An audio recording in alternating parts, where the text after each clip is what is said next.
It's bad. I mean, again, kids in high school addicted to Oh fentanyl. yeah. It's terrible. It's terrible. Kids dying. I had out by me in Hayes County last year, three high school students, overdose and die at a party from fentanyl overdose. They thought they were taking pills, Right. and the fentanyl was in the pills, and they died. I'm Flindt Andersen, founder of Pain, Parents and Addicts in Need. I've been in recovery since 2001, and there isn't much I don't know about recovery. And my mission is to constantly tell the truth about addiction, to make the realities of addiction, recovery, and drug culture known, and to drive awareness and advocate change that ultimately saves lives. And I'm Jason LaChance, a certified recovery coach with a passion for speaking with others and sharing their knowledge to help others seek recovery and maintain long-term sobriety. And this is the Don't Hide the Scars podcast, presented by Pain, Parents and Addicts in Need.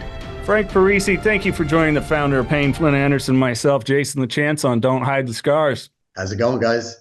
Good, Frank. How you doing, man? Glad to have you.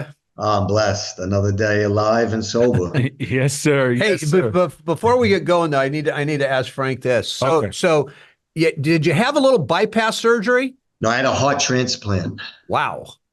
Okay. Yeah. That was a little bit. I've had two bypasses. Yeah, that's big, man. Yeah. So the pain of that. Oh yeah. Turn them sawed open. Right. Oh yeah. I hate those guys that go, oh, you know what? It really was nothing. Oh, bullshit. Okay. Yeah, right. I mean, when they cut you from neck to nuts, okay. I mean, there's a right. It's a little different. I'm sorry. Yeah, no, that was the most severe pain. Like that, the first night, like that was the most severe pain I was ever in. Yeah. Oh man. Yeah. Ugh. And there's nothing they can give you that even touches it. It doesn't seem. No, I mean I was taking Dilaudid shots and OxyContin, and it was still like it did nothing. Right. It did. I mean, it took the edge off maybe a little bit, but you're still in prayer. I was just in prayer. I just kept thinking about Jesus. Because guess what? Because we're real close to meeting him at that point. Okay. Yes. It was complete surrender. I was like, because I didn't know. I was like, they were taking my heart out. Yeah. Right. We're replacing a heart. Right. So it was complete surrender. Yeah. Yeah. No, it's like when you're sitting there, and then you realize, oh, by the way, they did stop your heart, Flindt. Okay, while you were in there, right? I mean, and you're dead for a little bit, right? I mean, it's. I died prior to that. I actually did die. Yeah. You left, came back. You had the white light experience. Yeah, I did. Yeah. And it's, of course, Frank's got his book, Embrace Abundance, and we'll dig into some of that stuff. But hey, I think this is a good place to start, Flindt, because recently you had a surgery.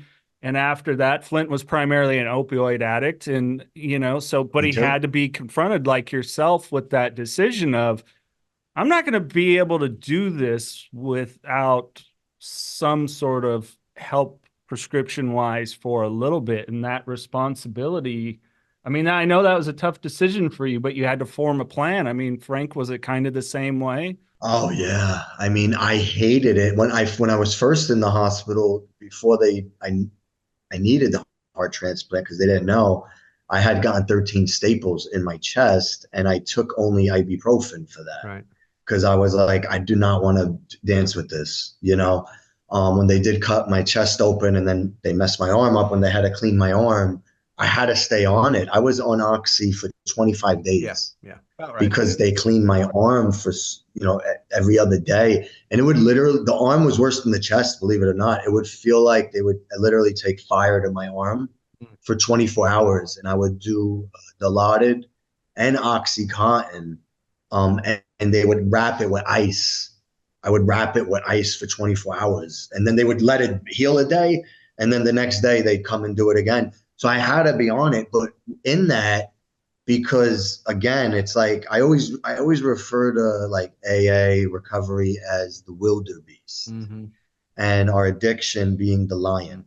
Like, you ever watched that on National Geographic, right? Oh yeah. And like, we're the herd. And if we stay in the middle of that herd, like the lion doesn't go after the wildebeest in the middle.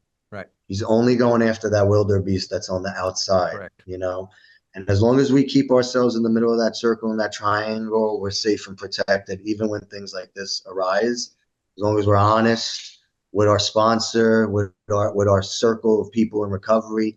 And I knew when I was taking it that it was another spiritual battle that I was going through, you know, where like I was being tested to see which way I was going to go with it, you know. But the vulnerability and the honesty and having the mindset of like, this is just another test. This is not something that I want or even want to dabble with, you know.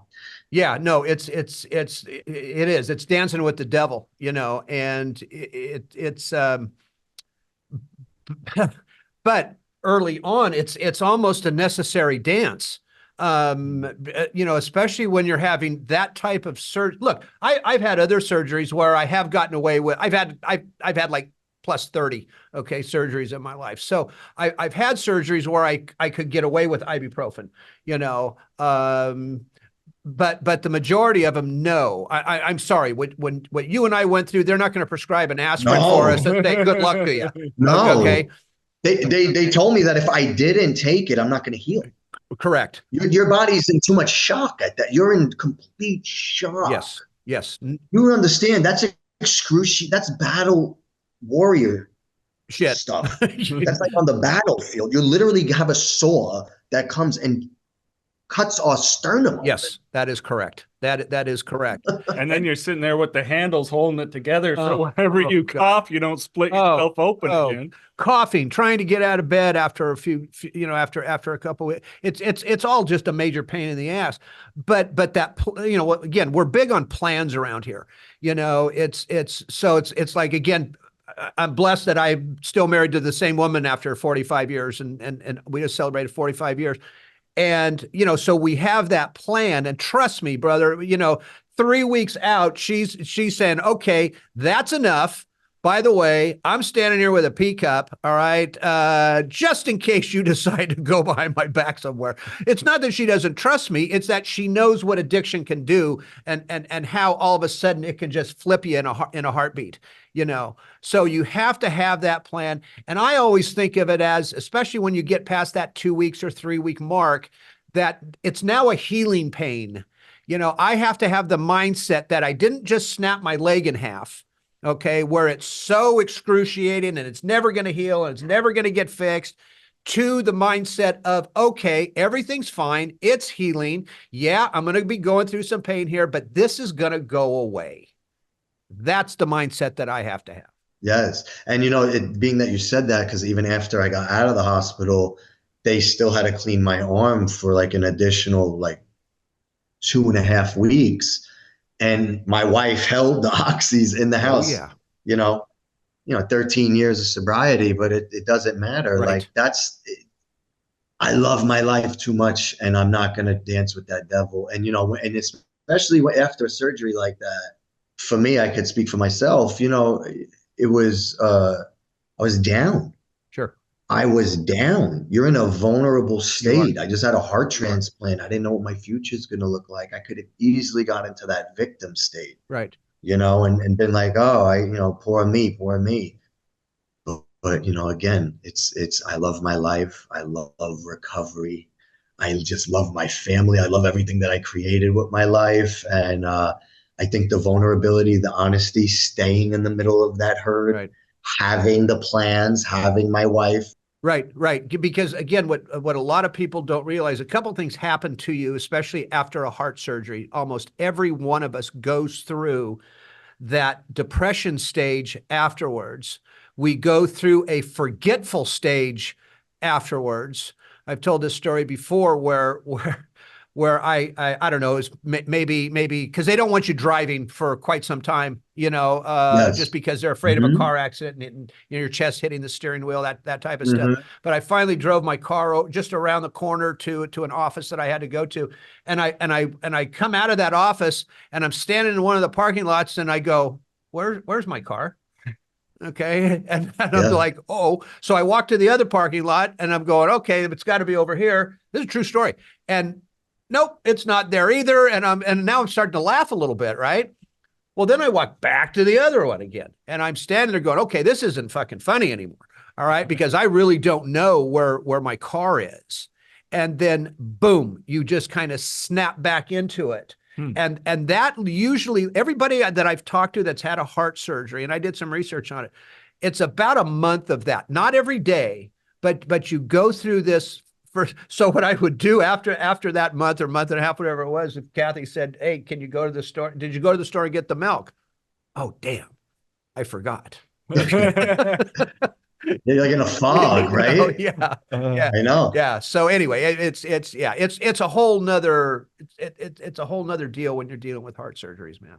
Yeah. Not fun at all, but we made it. Right. And that's what's key. Yep.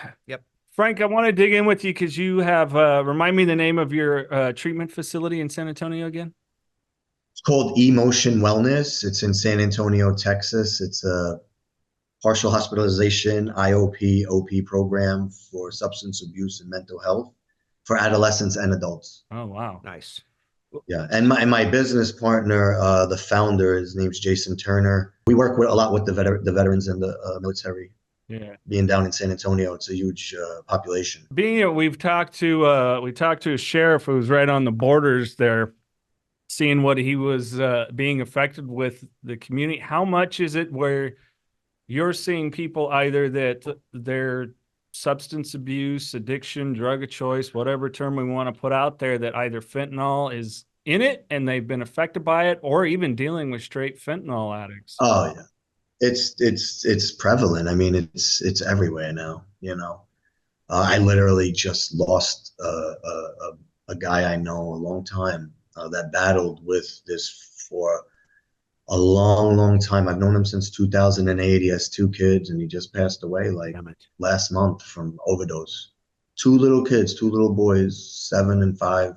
You know, and then and I don't like getting into political. Well, I do, but but then you got Kamala Harris standing up there, okay, in their last interview saying that we have cut the fentanyl, literally quote out of her face, we have cut the flow of fentanyl into the United States by half. I about came out of my chair when she said that. It's all a lie. It's all propaganda. Right. You know, it's just saying whatever they're going to say. Everything's a lie at this point. Right. You know? Yeah. It's all a big giant lie. And it's like, that's why it's our job. Yeah. The true helpers to bring light to this world. You know what I mean? Because it's not stopping. These people are making money off it. New Perceptions North, the premier drug and alcohol treatment and recovery center in Central California. A full continuum of medically supervised top quality care with programs for detox and patient residential treatment with dual diagnosis, intensive outpatient treatment, sober living support groups, and more. New Perceptions North provides adult men and women with the highest caliber of professional health care, treating each client with compassion and respect, in a safe, comfortable environment to begin the process of recovery to proudly create and sustain a life without addiction. Call 559-978-1507 or visit newperceptionsnorth.com. In your area, Frank, how seriously, this is a serious question. How many of the general public and or the politicians are listening to you, the guy with boots on the ground, the guy that's standing there? Because I've been doing this a long time. All right. And it seems like now it has taken a nosedive. The awareness piece has taken a nosedive. The proper help that people need has taken a nosedive. The politicians aren't even talking about, I don't know of one politician that has seriously addressed the fentanyl institute or problem or the opioid issue at all. I just don't hear it. Yeah, it's terrible. It's not an issue, right? You know, and it's coming right in through Texas. I-35 is a huge corridor. It runs right through all the way to Minnesota. Yeah. So it's coming right through our interstate, you know, right from Mexico. But no, nobody, they don't listen. They're making money off of all this stuff. Off of everybody's pain. Yeah.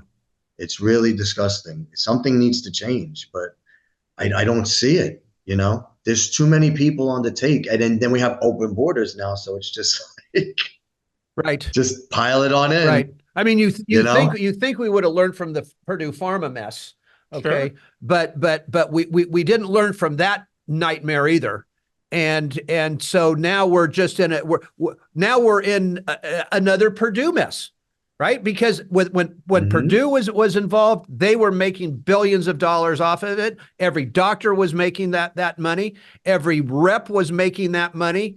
You know, every drug dealer was making the money, and it's no different than it was with fentanyl right now. It's no different. Yeah, no, it's a shame what's happening to our country. Yeah. It's a shame. They just keep flooding and flooding and flooding, and nothing is happening. Nothing is happening. I know. Well, and for you, I mean, opioids, so you saw this firsthand.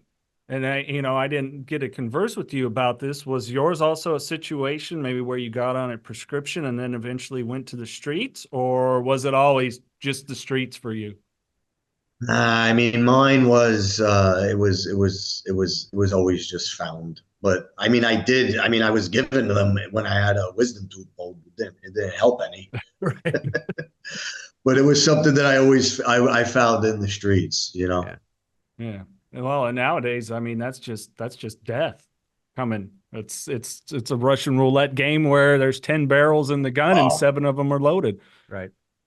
It's disgusting. When I was living in New York, and because now I live in Texas, but when I lived in New York, one of the doctors in the neighborhood, it was so bad, they started to have pill mills. The regular doctors, like my wife's doctor growing up, he actually got arrested. He would have 2 security guards outside of his office because they were just flooding the market with pills. Right. Going back to what you're saying with Big Pharma,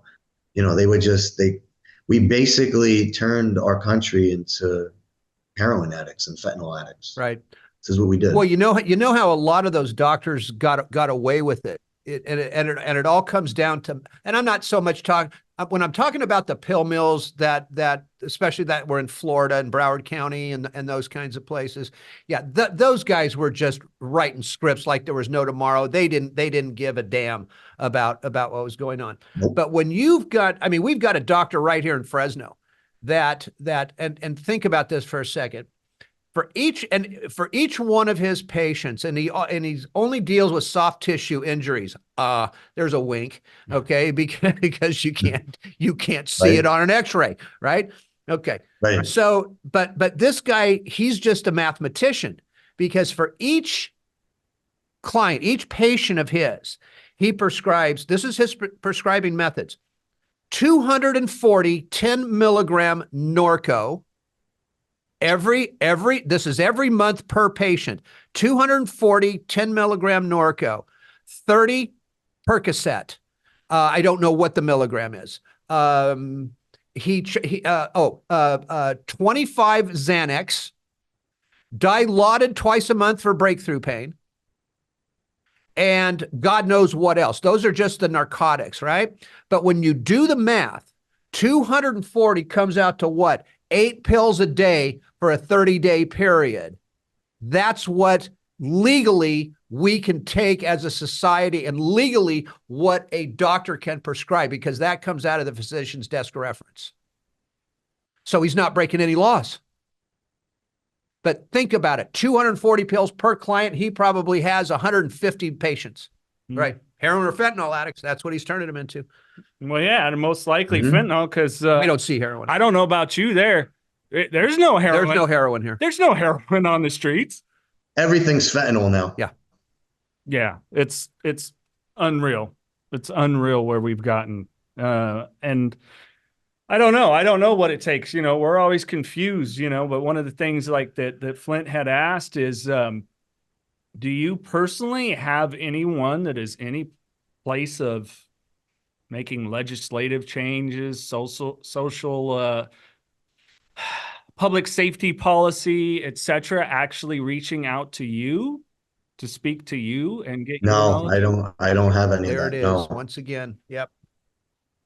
Yeah. We just see, look, Frank, one of my big things here is the people that are in power that have the ability to make decisions and change laws, they're not asking us. They're not asking the right people. What's it going to take, especially from the treatment side, right? Again, I go back to the vice presidential debate. Now, they're talking about how they're going to make sure that everybody has insurance.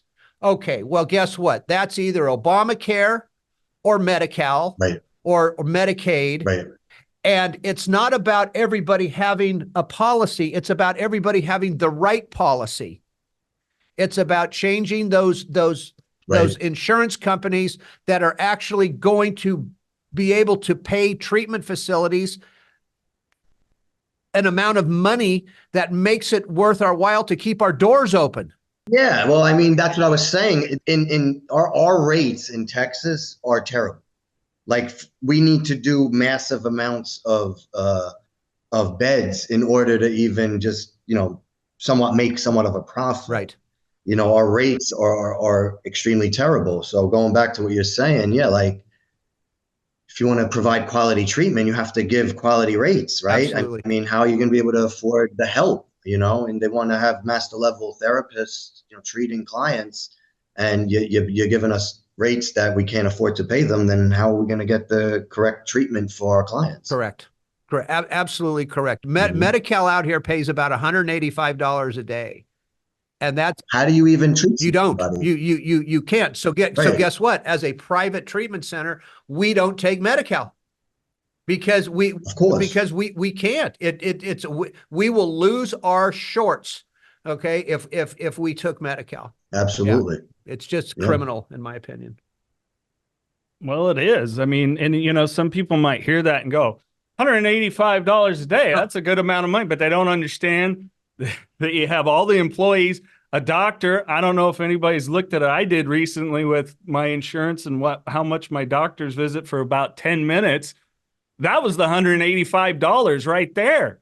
And all I did was went in and he looked at my blood work. We BS'd about sports. He's like, pretty good. Let's bring your cholesterol down. But you know what I'm saying? It's like, that's not a lot of money when it comes to a facility with a multitude of people that are there dedicated 24/7 to the care of an individual. Not only that, but the process of helping that individual grow back into themselves and thrive. It's impossible. It's impossible. You have doctors, nurses, nurse practitioners, 24-hour care, techs, master level therapists, correct, and social workers, LPCs. It's vans, insurance. Right. But it's impossible. Food. Right. Right. It's impossible. It's not high margins. It's not a high margin. People that get into it, it's not a business of high margins.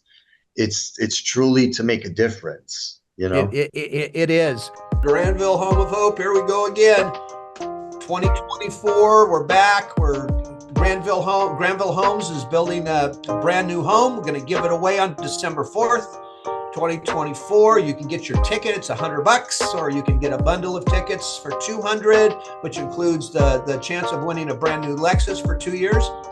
And Payne will receive 100% of all the proceeds from the tickets that we sell, as well as the 8 other nonprofits that are involved with this event. So you can go to our website. You can find out there how you purchase the tickets. We can't sell the tickets online for legal reasons. But other than that, you can call our number. You can reach out to our office, and we'll show you how to get those. So help us out. Like, I'd like to ask these politicians, do you work for free? Do you work for minimum wage? No, you don't. Mm-hmm. So why are you expecting somebody with a master's degree to even work for $20 an hour? Okay. I mean, it's absolutely ridiculous. And again, I don't want to make this too big of an issue, but I'm sorry, California could be its own country. All right. And the cost in California as compared to Texas, or compared to Arizona, or compared to Minnesota, or any of those places, we are, I don't know, I would imagine we are 20%, 25%, 30% higher, okay, than most states. Oh yeah. You know, when I hear Waltz talking about, if I have to hear that asshole say one more thing about Minnesota, okay, and compare Minnesota to California, it's like, dude, will you get on the real planet here? Okay, when our gas prices are probably $3 a gallon higher than somebody in Minnesota. Okay, I mean, please. Right. Okay, God, Right. drives me nuts. Okay, drives me nuts. I could go on for days, man. I'm with you. Well, Frank, it's awesome that you're being able to, with your programs, to start working with the youth. And Flindt, you didn't tell me that you were offering more of that too, which is a great push. Where are you finding this biggest impact in being able to work with people? Because I mean, under 18, support, good luck. Good luck. Yep. Yeah. Well, I'm grateful. We have an amazing program. And I work a lot with the schools in San Antonio, bringing awareness to them. So it's been amazing being able to help the youngsters. Our program too, a lot of what we do is focused around movement. So we have like a whole full gym. So it keeps them really engaged and focused. It also builds community with them and replaces old bad habits with good new habits. But yeah, it's been phenomenal. It's something that I always wanted to be part of. You know, I grew up with a lot of trauma, so I always wanted to be able to give back to the kids, man. You know, make a bigger impact. Sure. We have such an issue with our schools out here. You know, it's and so I love it when somebody like you comes on and says, "Hey, man, we got a great relationships with our schools." And they're allowing you to come in. They're allowing you to tell the truth about this. We just don't have that in California. I'm just not saying our area. This is throughout the state. You know, it's. I mean, we've been talking about this new law called Melanie's Law here in California, where now every school district, it got signed into effect January of this year, to where every school district has to have Narcan in every classroom. Every teacher, coach, administrator, cook, janitor, whoever is required to be trained on the use of Narcan. And Frank, none of them have it in every classroom yet. It boggles the mind. You know, they don't, for some reason, they don't want to admit that there's a problem in their school district, which we all know that there is. We all know that it is. In fact, years ago, it was basically the higher end schools here that had the major pill problem, especially with OxyContin. But now, because of drug use in general, I don't care what area of town these schools are in, they've all got the issue. I think it might be getting a little better in some schools, but as a general rule, no. No, it's bad. I mean, again, kids in high school addicted to fentanyl. Oh yeah, it's terrible. It's terrible. Kids dying. I had out by me in Hayes County last year, 3 high school students, overdose and die at a party from fentanyl overdose, and it wasn't even from fentanyl. They thought they were taking pills, right? And the fentanyl was in the pills, and they died. But Frank, that brings up another topic, and I think Jason knows where I'm going to go with this. Look, in my opinion, I believe that the days of accidental overdoses, if that's the correct term, are done, are over. You can't swing a dead cat in this country without knowing something about hitting something that knows about fentanyl. Okay. Mm-hmm.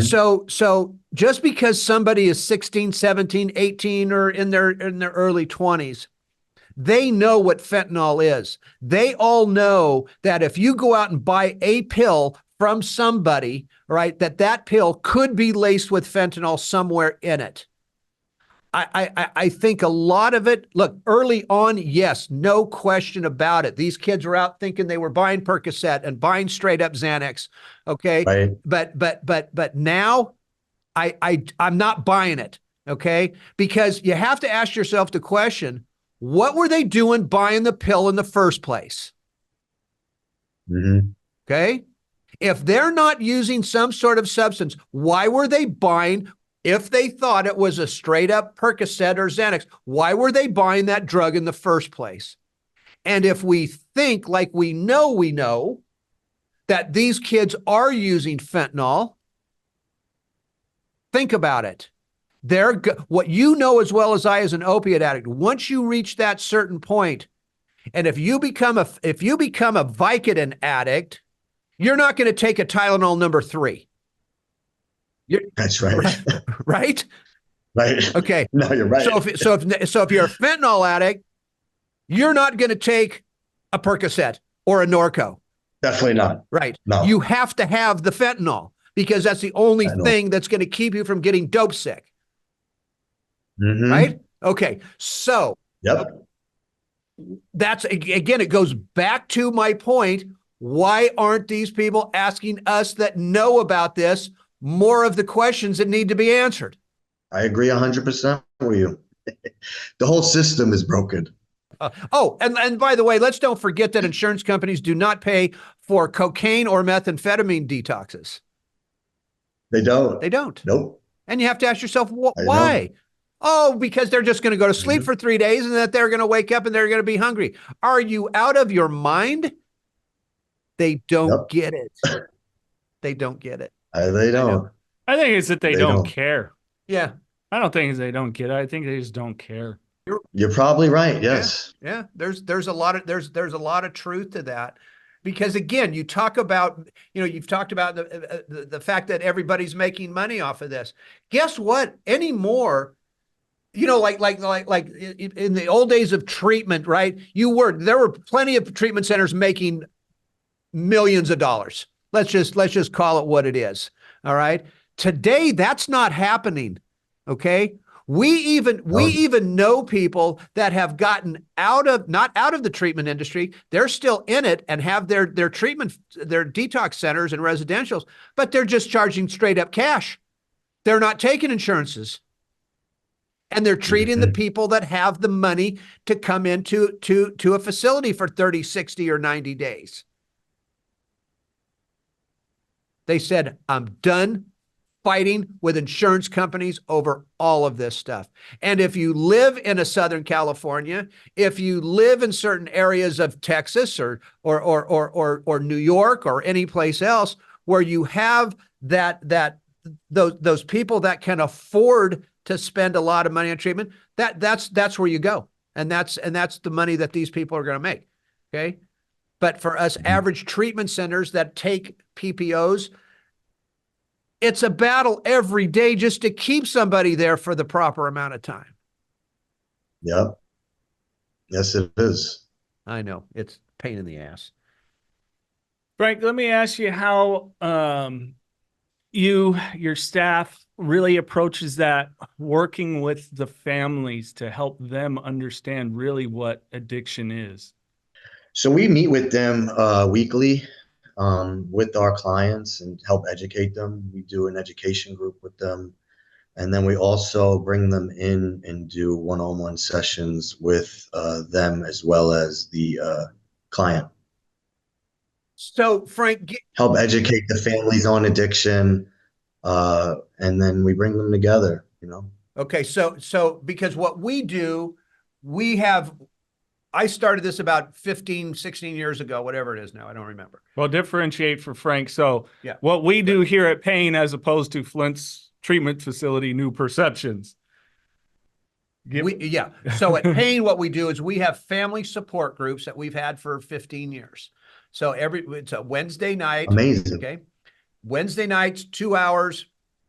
And it's Al-Anon, but it's not, because again, I'm a big 12-step guy, but Al-Anon, I am not a fan of.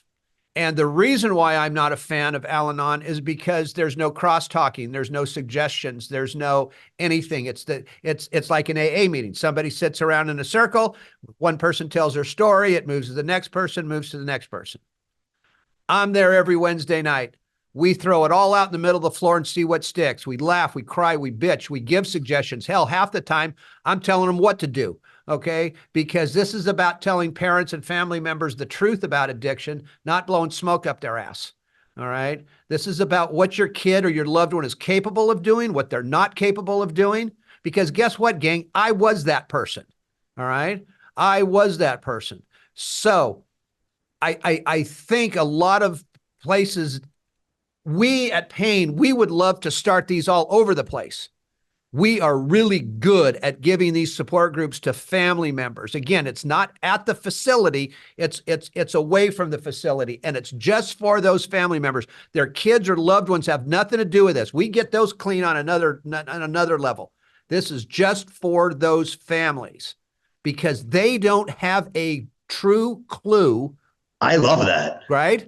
They don't have a clue of what those hiding places, what to look for, how these kids lie and manipulate, blah, blah, blah, on and on and on. And by the way, mom and dad, you don't have the only kid that's going to beat this thing. Okay? You don't. I mean, it's and pre-COVID, Frank, we had 75, 80 people every Wednesday night. Okay? Now it's kind of slowed down a little bit, because COVID really put the kibosh on a lot of shit, right? But yeah. these we have had, and it's hard to measure success, okay, in what we do. It's extremely hard. We can measure it by how long somebody stays with you, right, and how much contact you have with somebody. But after that, it kind of goes away a little bit. But this is about getting the parents through this as best as they can. And let me tell you something, pal, it works. Okay. It works. I love it. I love it. I love what you guys are doing. I love information about it. Maybe after this, I would love to, maybe that's amazing. Yeah. Yeah. It's actually, any way we could all be resources to each other and help. That's what we're here for. That's right. Absolutely. In fact, I don't know, honestly, Frank, I don't know of another area where anybody is doing this type of meeting. Everybody's got an Al-Anon somewhere. Okay. Everybody's got a kumbaya support group somewhere. All right. This isn't kumbaya shit, okay? This is, hey, mom and dad, you know what? You either need to do this or you better start planning your kid's funeral. And that's just the truth, as hard as that is. It is. Well, Frank, let's finish up talking Embrace Abundance, your book, because there's a gentleman to my right I've been trying to convince to write a book. Why don't you give it just You should totally write a book. Right? You should write a book. Greatest thing I ever did. I bet. Why don't you, It's like your fourth and fifth step on steroids. I like that. I like that. What moved me was really the origins and when he really decided to write it, if you wouldn't mind sharing that. Yeah, well, I started to write the book when I faced my death in the hospital with the heart transplant. And the whole reason for the book was for my son, Sonny. Just in case I didn't make it, he would have known his father. But the beautiful thing is I made it, and it became a bestseller in 3 countries. And so now at least him and his future generations will always have this book and know where dad came from and the man that he became and transformed not just himself, but the future bloodline for my family. I became the one in my family to break the chains and form a whole new paradigm shift for my future generations. So that's why I wrote this book right here, guys. I love it. So grateful. That's beautiful, Frank. Yeah. That's really beautiful, man. I love that. Well, in closing here, Frank, what's kind of, maybe when it's a newcomer, something that you tend to drop on them knowledge-wise and experience? Sure. I always say this: it doesn't matter where we start in life or what your current circumstances. Okay. Have a vision for where you want to go with your life. Make agreements with yourself. Move in the vibration and with the people that are moving in the same direction as you, and take massive action every single day. Stay in the middle of that herd, and then everything's going to be good. The big book talks about being safe and protected. You will be safe and protected if you keep yourself in the middle of that circle and triangle. That's perfect. That is perfect. Mr. Andersen. Frank, this has been a blessing. It really has, talking with you.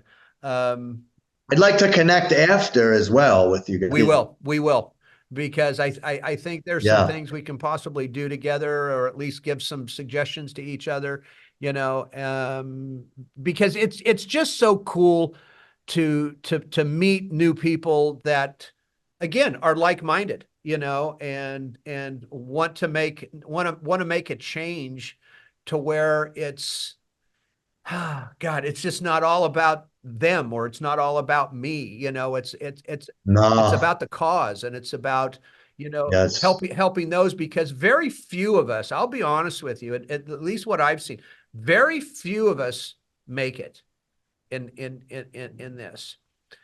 And I've noticed, just because I've been around longer, there's a lot to be said for getting old. Not much, but there's a lot to be said for getting older. So many people in this start out with their hair on fire, and then all of a sudden that fire gets put out after a couple of years, and they fade off into the sunset. And to see, again, nothing, I think women are the greatest thing on two legs, but to see men, that are following this path and doing it for the right reasons, to me, that is honorable.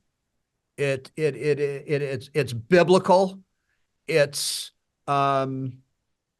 the right thing to do, and I applaud you. I applaud Jason,